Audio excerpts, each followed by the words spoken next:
Hi, everybody. It's Honest John again. When Barack Obama was campaigning for president, he said that if an opportunity came to get Osama bin Laden, he would take it. And when that chance came, he did. He knew that failure could bring down his presidency, but he gave the order anyway. During the campaign, he said he would end our involvement in Iraq, and he did that too, despite some pressure to continue. After he was elected, he decided that our auto industry was too important to allow it to fail. And so he took the very unpopular step of bailing it out. And last week, when Hurricane Sandy hit, Obama worked with state leaders of both parties in several states and has received praise on both sides and no complaint. Mitt Romney was left to defend his remarks about closing down FEMA and even putting disaster relief in the hands of private enterprise.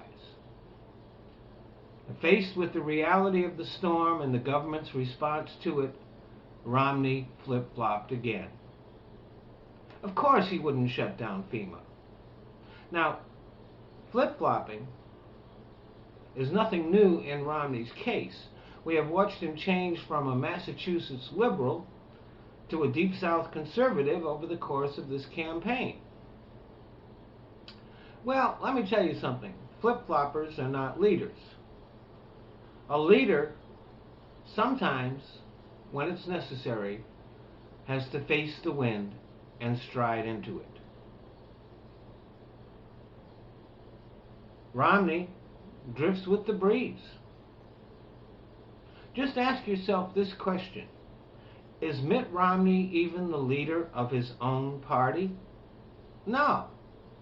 He has been led around by the nose by the extreme right wing.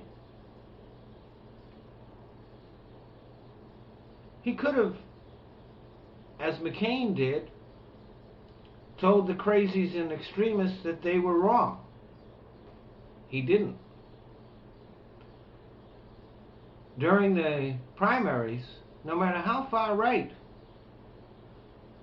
a stand one of his opponents would take, Romney would find a way to get to the right of even that.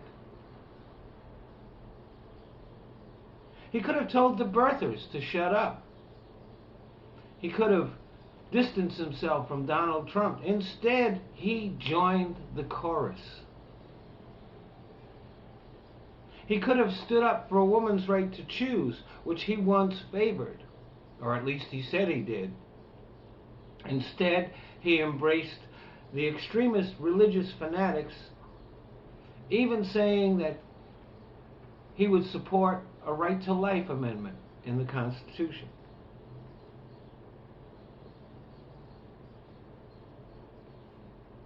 And he told those religious fanatics that he was always with them.